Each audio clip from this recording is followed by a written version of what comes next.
ketakutanmu, kegelisahanmu. Itu kan kuncinya karena pikiran. Pak, besok masa depan saya gimana ya Pak? Situasi hari ini kok kacau begini ya Pak? Itu kan pikiran-pikiranmu. Dan ternyata pikiran itu ternyata bukan kamu. Kamu hanya mengikuti orang lain. Kenapa sekarang kamu gelisah? Katanya orang-orang sebentar lagi ada gempa Pak. Katanya rame sekali sekarang, mungkin bulan ini Agustus katanya ada kiamat Pak. Katanya itu kan kamu dapat dari mana-mana, dari luar, dan kamu gelisah. Terus kamu menghadapi dunia dengan kegelisahanmu, padahal segala deskripsi dan informasi tadi miliknya orang lain yang kamu ambil. Tanpa kamu relatekan, tanpa kamu kontekstualkan dengan hidupmu sendiri.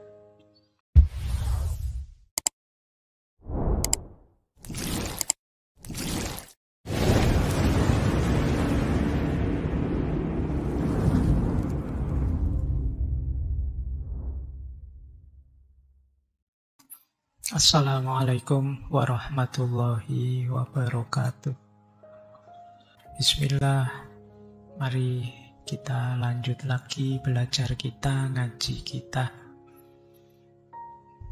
Jadi intinya ngaji filsafat itu ya ngaji, kita belajar ya. Segala yang di luar itu bonus. Jadi bonus itu ada, alhamdulillah, tidak ada ya, tidak masalah.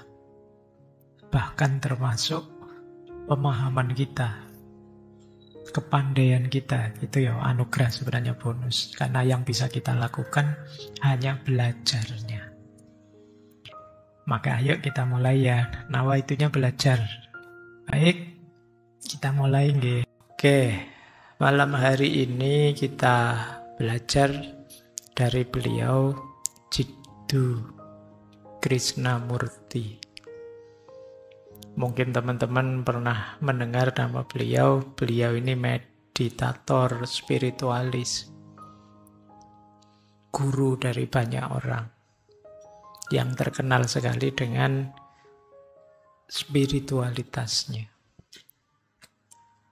Ini malam hari ini temanya kita agak dalam berpikirnya, tidak apa-apa ya. Paham tidak paham didengarkan saja. Biarkan saya bicara sebebas-bebasnya. Kalau ada yang manfaat diambil. Kalau ada yang masih harus direnungi lagi ya dipending. Kalau ada yang tidak cocok ya disisihkan. Itu saja. Tidak harus jadi masalah. Kita sudah terlalu banyak masalah tiap hari. Jadi yang tidak penting-penting ngapain sih harus diangkat jadi masalah. Beliau kelahiran 1895. Nanti meninggalnya 1986. Anak ke-8 dari keluarga Brahmana. Nanti beliau ini sudah kelihatan bibit bijaksana dan pinternya sejak kecil. Makanya usia 14 tahun beliau itu diambil mungkin setengahnya ya jadi murid oleh tokoh teosofi namanya Ani Besant. Ini dulu kita pernah belajar tentang teosofi ini, antara lain dari pelopornya namanya Blavatsky. Boleh dicek rekaman ngaji filsafat yang lama ya. Cuma Krishnamurti ini kemudian mengambil jalurnya sendiri. Meskipun awalnya beliau ada di circle-nya teosofi, sampai di titik ya sekitar usia beliau 1895. Nanti tahun 1922 itu beliau mengalami masa pencerahan. Jadi ceritanya selama 3 hari itu beliau mengalami pembalikan pikiran, pencerahan yang luar biasa.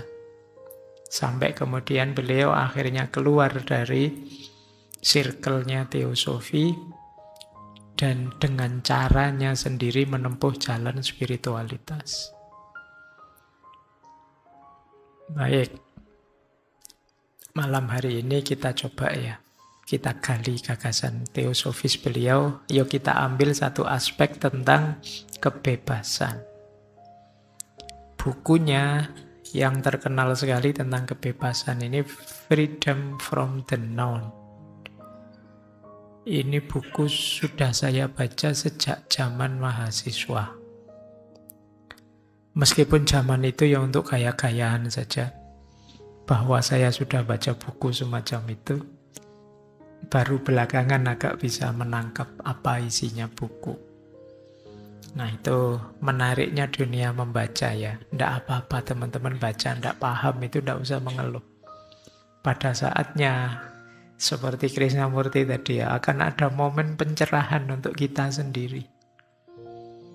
Akan terjadi titik momen aha atau momen eureka atau momen ketercerahan untuk diri kita masing-masing. Ayo kita kejar itu dengan berbagai cara, termasuk banyak membaca, ikut kajian dan lain sebagainya.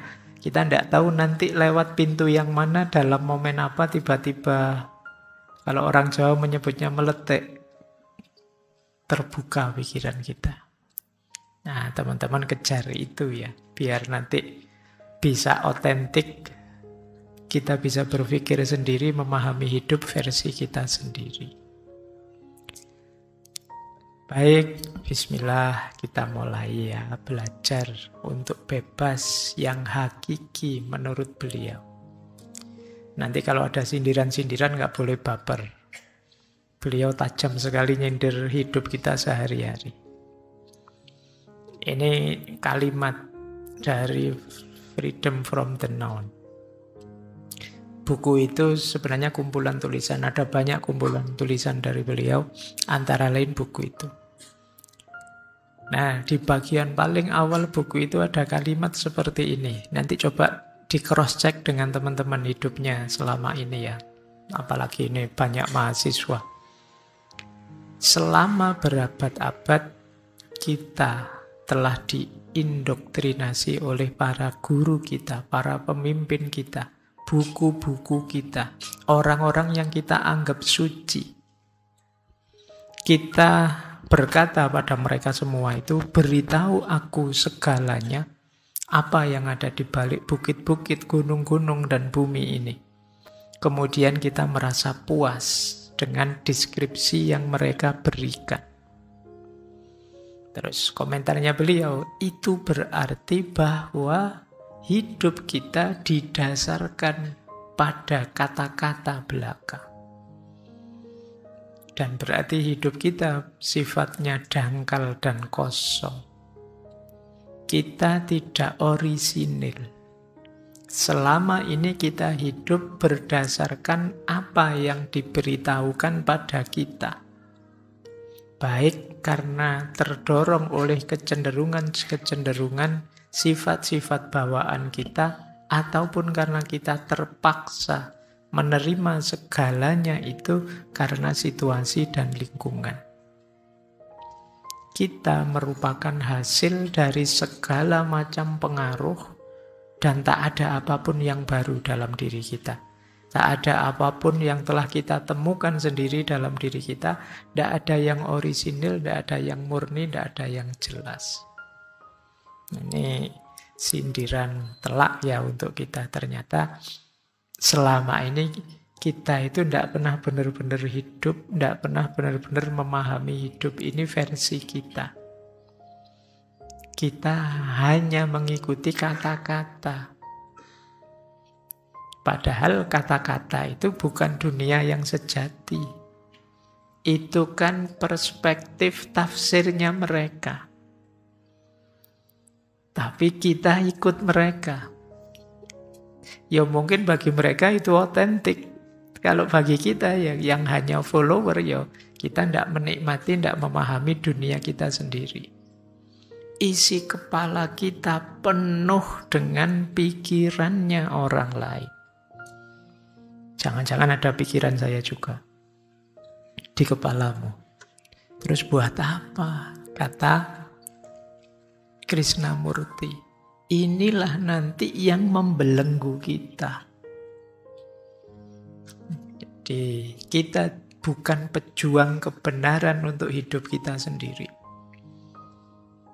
Padahal kata beliau, deskripsi itu tidak sama dengan yang dideskripsikan. Aku bisa mendeskripsikan gunung, tetapi deskripsi bukanlah gunung itu sendiri. Dan jika engkau terjebak dalam deskripsi seperti kebanyakan orang, maka engkau sebenarnya tidak akan pernah melihat gunung itu sendiri.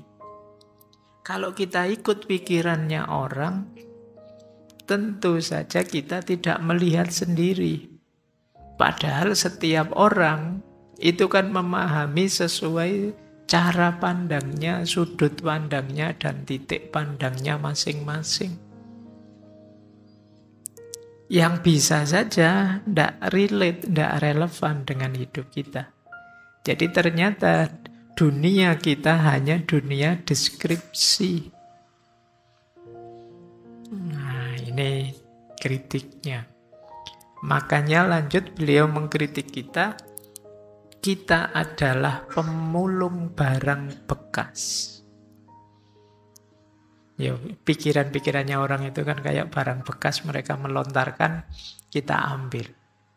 Kita hidup berdasarkan apa yang telah dikatakan kepada kita. Baik yang dituntun oleh kecenderungan kita atau lingkungan kita. Tidak ada yang baru dalam diri kita. Tidak ada yang kita temukan sendiri.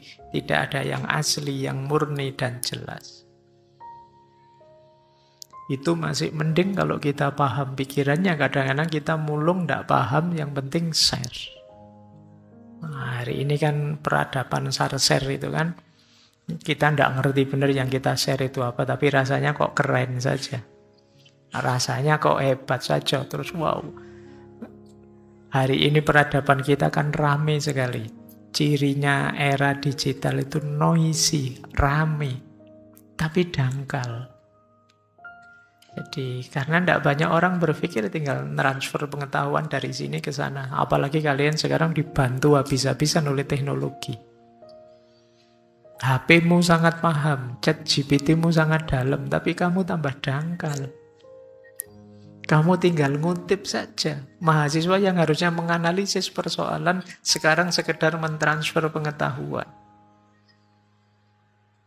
Ini masalah besar bagi Krishnamurti. Kita tiap hari yang teriak-teriak, saya merindukan kebebasan. Tapi ternyata kita membelenggu diri kita sendiri dengan gagasannya orang lain, pikirannya orang lain, perspektifnya orang lain.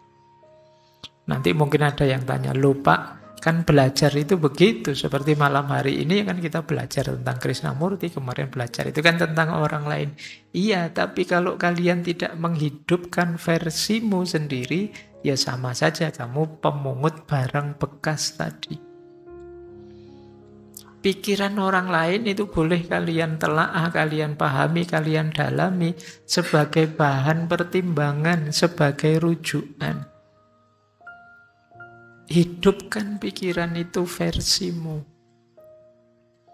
Jadi jangan terjebak di pikiran-pikiran tertentu, kelompok tertentu, aliran tertentu. Itu dikritik oleh Krishnamurti. Itulah yang memenjara kita. Ternyata nanti pada akhirnya yang membuat kita tidak bebas itu diri kita sendiri. Kelakuan kita tentang kita sendiri, pada diri kita. Ternyata yang memenjara ya kita sendiri. Nah, ini yang dikritik oleh Krishnamurti. Di situ nanti titik pangkal dari freedom from the known. Gimana caranya kita bebas dari the known yang kita ketahui selama ini. Bayangkan ya, hidup kita itu kan tergantung pikiran. Sering saya bilang, harapanmu, ketakutan-ketakutanmu, kegelisahanmu, itu kan kuncinya karena pikiran. Pak, besok masa depan saya gimana ya Pak? Situasi hari ini kok kacau begini ya Pak? Itu kan pikiran-pikiranmu. Dan ternyata pikiran itu ternyata bukan kamu. Kamu hanya mengikuti orang lain. Kenapa sekarang kamu gelisah? Katanya orang-orang sebentar lagi ada gempa Pak. Katanya rame sekali sekarang, mungkin bulan ini Agustus katanya ada kiamat Pak. Katanya itu kan kamu dapat dari mana-mana dari luar dan kamu gelisah. Terus kamu menghadapi dunia dengan kegelisahanmu, padahal segala deskripsi dan informasi tadi miliknya orang lain yang kamu ambil. Tanpa kamu relatekan, tanpa kamu kontekstualkan dengan hidupmu sendiri. Inilah problem besarnya kebebasan justru. Kalau versinya beliau. Jadi bukan bebas dijajah siapa oleh siapa, wong kita sendiri yang menjajah diri kita sendiri. Kita lanjutkan ya. Nah, maka Krishnamurti punya pemaknaan yang khas tentang kebebasan. Selama ini kan kita memaknai itu, bebas itu berarti kita bebas milih. Bebas itu ada banyak pilihan, kemudian suka-suka kita mau mengambil yang mana. Kan begitu kita memaknai kebebasan. Terus pandangan seperti ini terus dikritik oleh Krishnamurti. Kalian tidak sadar, seolah-olah kalian itu bebas milih. Padahal kalian dikondisikan untuk milih hal tertentu dan tidak milih hal yang lain. Jadi kita merasa bebas, padahal sebenarnya kita itu disetir oleh kondisi, oleh situasi, oleh tokoh-tokoh, oleh guru-guru kita, dan lain sebagainya. Itu yang dikritikkan oleh Krishnamurti. Jadi kita sering, Pak, ini pilihan saya sendiri loh Pak. Keinginan saya sendiri. Tapi kalau kita telusuri ke belakang, kok kamu milih yang seperti itu? Itu mungkin karena cara pandangmu, sudut pandangmu, titik pandangmu, yang itu terpengaruh oleh orang lain. Jadi ada pengkondisian yang kamu tidak paham. Itu makanya dulu waktu kita belajar filosof barat, mungkin teman-teman ingat ya, ini sesi ngaji filsafat awal itu, Michel Foucault. Beliau punya konsep kebalikannya orang modern. Orang modern awal itu kan bilang knowledge is power. Siapa yang menguasai pengetahuan, dia akan punya power. Tapi dibalik oleh Foucault, bukan begitu rumusnya, tapi power is knowledge. Power is knowledge itu yang punya kekuasaan, dia akan bisa ngatur pengetahuan. Apa yang bisa kalian ketahui, apa yang jangan kalian ketahui, apa yang sebaiknya kamu baca, apa yang jangan kamu baca. Itu kamu sebenarnya sering tidak sadar bahwa ada yang mengkondisikan. Contoh sederhana, ngaji filsafat ini. Kalian mungkin bebas Pak, saya milih tema-tema ngaji banyak sekali. Padahal itu kan tema dari saya yang ngatur versi saya. Kamu minta tema apa saja, kalau tidak tak kasih kan tidak jalan. Itu power is knowledge. Saya kuasa di sini, kalau tidak mau ya tidak usah ngaji, kan gitu aja. Jadi yang punya kuasa yang menentukan. Kalian minta tema ini, tema itu, dan tak cuekin saja, itu kan kalian tidak bisa bantah. Akhirnya kamu dapatnya ya yang saya kasih ini. Akhirnya ideal yang di kepalamu ya sebatas yang saya kasih ini. Itulah pengkondisian. Ya termasuk kampus dengan kurikulumnya dan lain sebagainya. Jadi kita tidak sadar dalam hidup ini ada banyak sekali pengkondisian-pengkondisian. Karena kita tidak sadar, kita merasa bebas. Padahal sebenarnya kita diarahkan. Orang mungkin tidak merintah, tapi dia cuma bilang, asal saya bilang, kalau anak baik ya biasanya sih Kalau ada apa, dia melakukan apa. Dia tidak merintah kita, tapi kita terdorong sendiri, tergerak sendiri. Oh, di masyarakat sering seperti itu. Kita dikondisikan. Nah, kenapa kok kita bisa dikondisikan? Cara berpikir kita tadi model kayak pemulung tadi. Kita hanya ngambil, kita hanya menyerap tanpa kita kondisikan, tanpa kita sesuaikan dengan kondisi kita, situasi kita.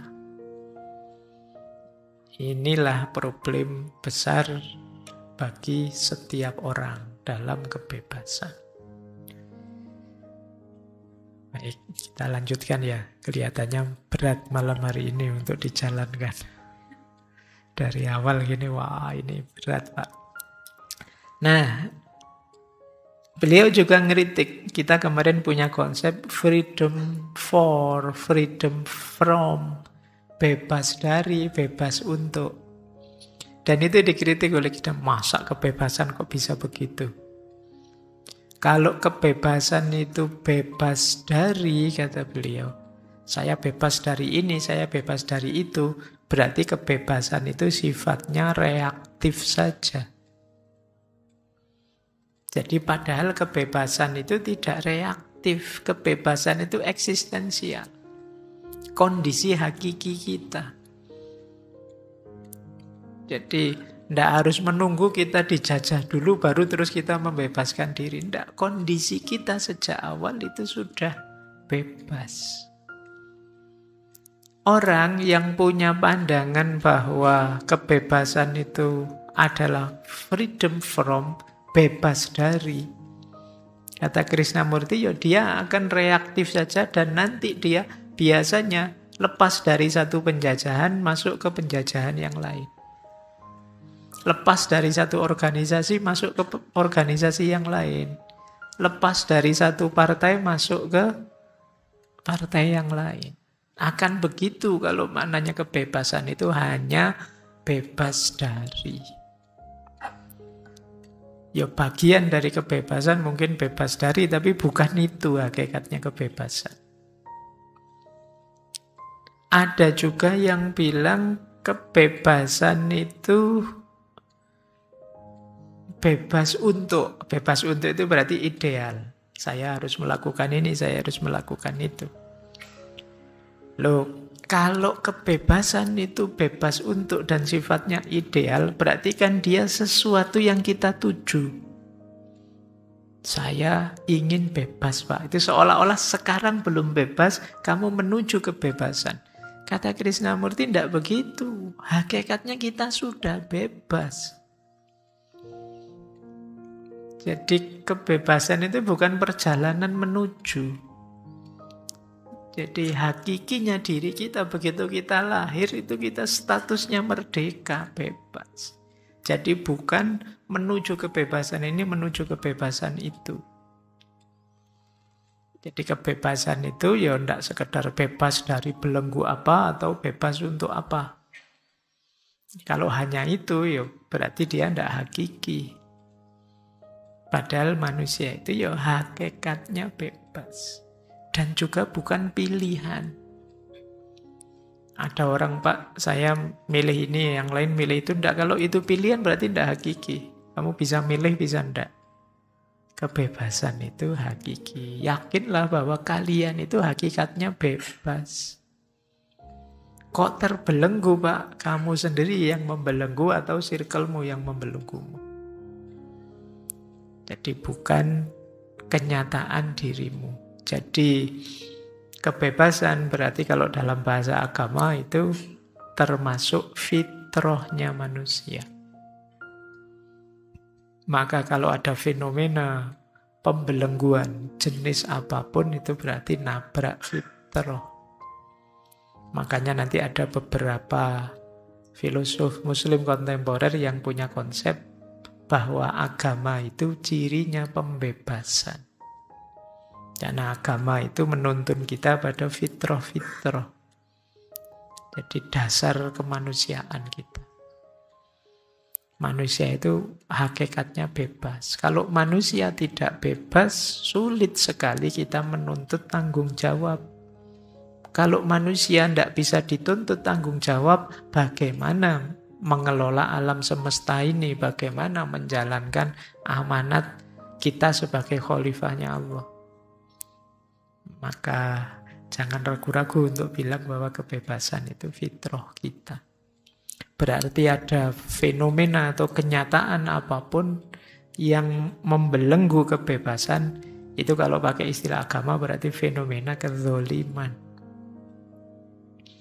Di mana ada kezoliman ya berarti agama sedang tidak tegak. Karena misi utamanya agama itu ya mewujudkan tatanan hidup sesuai keinginannya Tuhan. Baik, jadi kalau ada yang tanya kebebasan apa, ya, kalau di buku itu ada kalimat kebebasan itu ya kebebasan itu sendiri sudah. Kalau didefinisikan, definisi itu akan membelenggu kebebasan. Nanti jadinya harus begini dan harus begitu, harus dari atau harus untuk, bebas ya bebas. Baik, ini ya, semoga tidak kaget dengan ini. Nanti, tapi kalau di kampus mungkin ada mata kuliah materinya kebebasan, kalau pas ujian jangan jawab ini ya. Dosenmu nanti merengut kalau kamu bebas ya bebas Pak, kalau ada definisinya nanti tidak bebas namanya Pak gitu. Tidak gitu ya. Jadi ini versi beliau. Oke, kita lanjutkan. Sudah ngerti ya maunya Krishnamurti secara umum dari freedom from the known. Bebas dari yang diketahui. The known. The known itu apa yang menghuni kepala kita. Pengetahuan, pelajaran, dan lain sebagainya. Mari kita hati-hati mendefinisikan yang dimaksud the known itu bukan functional knowledge. Jadi bukan pengetahuan tentang cara hidup sehat, cara minum yang baik, cara makan yang bergizi, bukan itu. Itu namanya functional life. Kalau ini ya kalian harus tahu, kalian operasikan. Ikut orang lain juga tidak apa-apa kalau ini. Tapi yang dimaksud existential life yang berhubungan dengan hakikatnya diri kita, cara hidup kita, cara kita menjalani keseharian kita, cara pandang kita terhadap dunia, itu existential life. Inilah yang sering membelenggu kita. Jadi the known itu bagian eksistensial, ada yang menyebutnya psychological knowledge. Wong kita itu menjalani hidup kita, kok meminjam konsep teori dari orang lain yang membaca hidupnya dia. Itu yang dikritik oleh Krishnamurti. Jadi bukan yang functional knowledge ya. Nanti Pak begitu, kalau begitu pengetahuan di kepala saya dibuang semua ya Pak. Saya yang belajar membaca, belajar nulis, belajar caranya mandi, belajar caranya makan, itu bukan itu namanya functional knowledge. Tapi yang dimaksud existential knowledge, pengetahuan-pengetahuan tentang kedirian kita.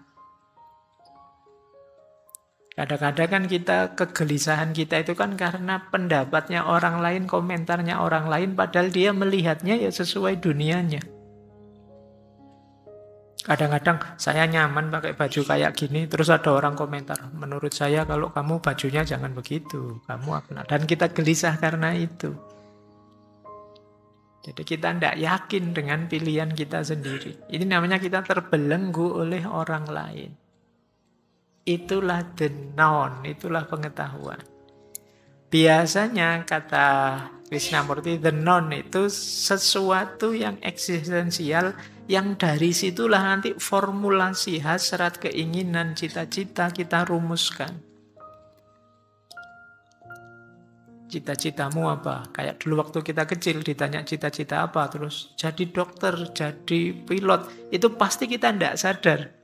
Kenapa harus dokter, kenapa harus pilot? Hanya karena ikut orang lain saja. Mungkin orang tuanya, mungkin lingkungannya, bahwa jadi dokter keren loh, jadi pilot keren loh. Kita merancang keinginan, harapan, dan cita-cita dasarnya the known tadi. Pengetahuan-pengetahuan tentang diri kita dan dunia yang sebagian besar sumbernya orang lain. Yang kedua, dari situ terus kita merancang, oh bahagia saya berarti di sini. Kalau saya mengalami ini berarti sedih, itu ternyata sering bukan kita. Tapi konsep-konsep yang dijejalkan di kepala kita.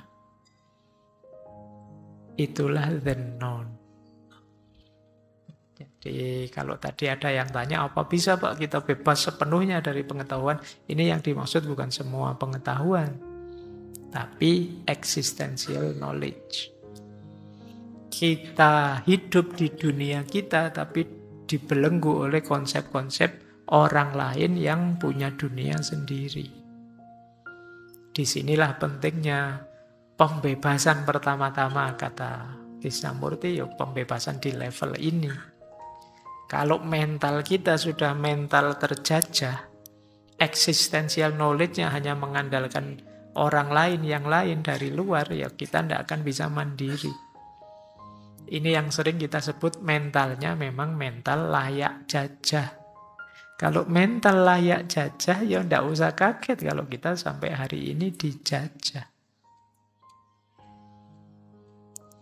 Ya memang berpikir sendiri itu capek. Berpikir sendiri itu rumit, berpikir sendiri itu tidak nyaman. Tapi kalau kita tidak berpikir sendiri, bagaimana kita bisa menikmati hidup kita sendiri?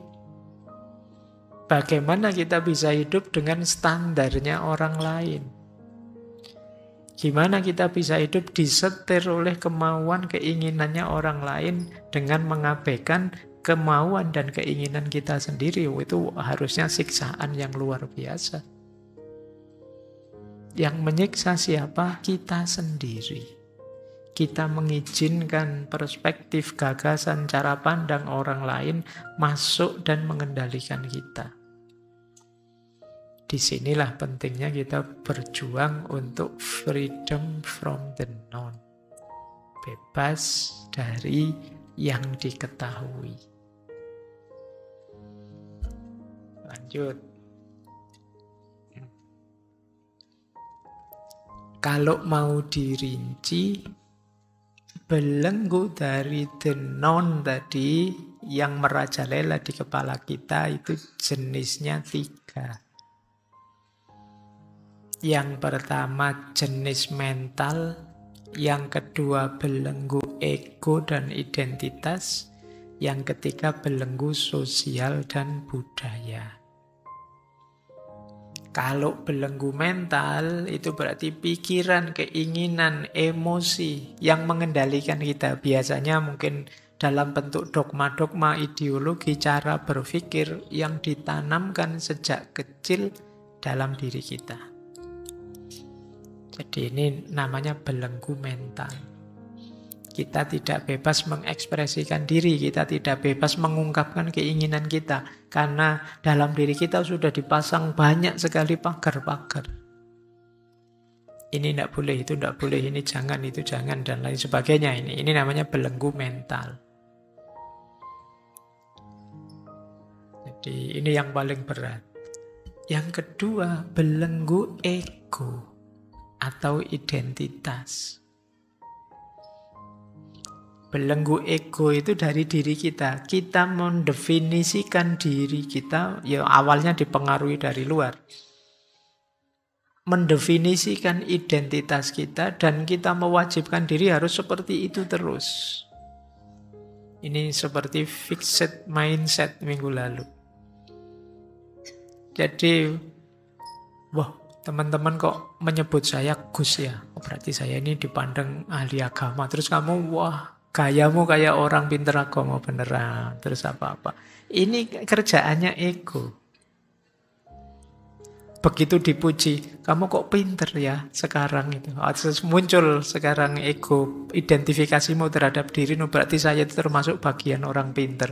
Gayamu besok kayak intelektual sudah. Kalau ngomong sudah ndaki-ndaki dan lain sebagainya. Itu belenggu ego. Jadi coba kamu tanya ya, aku menurut diriku itu bagaimana? Coba kamu, dan definisi itulah nanti yang kamu pegangi untuk gayamu ngomong, gayamu berperilaku. Seolah-olah kamu harus begitu.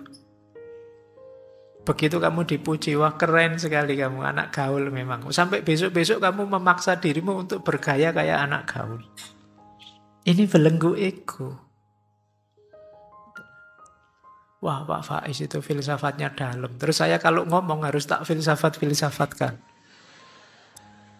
Padahal harusnya ngomong santai aja difilsafati.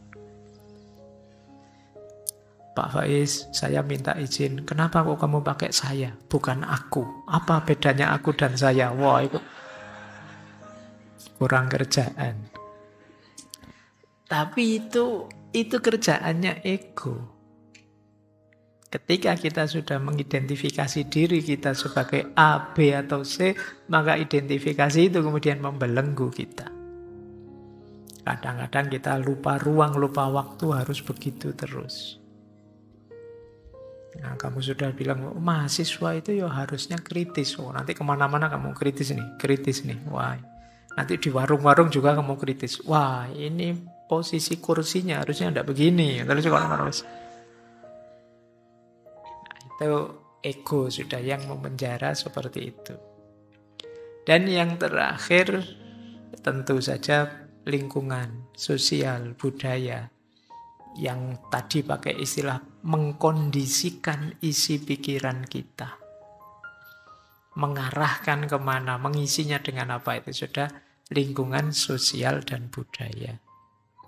3 hal inilah nanti yang kita harus berjuang membebaskan diri darinya. Diingat-ingat, membebaskan diri bukan berarti membuangnya. Tapi jangan sampai membelenggu kita sedemikian rupa. Sehingga kitanya sendiri hilang. Kita tidak otentik lagi. Boleh saja kok setelah kalian renungi, oh memang benar Pak, masyarakat saya yang dilakukan ini. Tapi kan sekarang kamu keputusanmu sendiri, hasil renunganmu sendiri setelah kamu refleksi sendiri. Tidak karena terikat, tidak karena terkondisikan, tidak karena terpaksa. Jadi yang namanya belenggu itu kan ya ketika kamu dipaksa untuk itu. Tapi kalau kamu sendiri yang menerima, oh ya menurut saya yang ini memang pas Pak. Nah kalau itu kan hasil refleksimu tidak apa-apa. Meskipun sama kemudian akhirnya. Tapi sekarang kamu secara mandiri memutuskan untuk dirimu. Tidak sekedar follower, tidak sekedar ikut. Tapi kamu memutuskan. Nah, inilah 3 belenggu the known. Maka kata Krishnamurti, the known adalah penjara pikiran. Dan hanya dengan pembebasan darinya, pikiran dapat benar-benar hidup. Semakin kita terikat dengan the known, semakin kita menyangkal kesempatan untuk pertumbuhan dan transformasi diri yang sejati. Semakin kuat posisinya the known, semakin kita tidak berkembang. Jadi boleh ya teman-teman yang kemarin-kemarin kan banyak yang mengeluh, Pak, saya kok tidak berkembang ya, saya kok stuck begini-begini saja ya. Jangan-jangan beban the known di kepalamu sangat berat. Sehingga kamu tidak berani ini, tidak berani itu, tidak bisa melakukan ini, tidak bisa melakukan itu. Yang pada akhirnya ya kamu tidak berkembang sudah. Kamu yang dulu ya masih belum berubah sampai sekarang. Masih begitu saja, kamu stuck, kamu mandek. Kenapa? Beban dari the known tadi. Kamu tidak bisa transformasi diri. Baik, itu ya. Jadi paling tidak sampai di titik ini kita sadar. Ada problem besar yang akarnya diri kita sendiri. Yang kita harus membebaskan diri darinya. Jadi kemarin-kemarin tema kemerdekaan, kebebasan kan bebas dari yang lain yang ingin membelenggu kita. Malam ini kita ingin membebaskan diri dari diri kita sendiri. Yang sering malah membelenggu kita.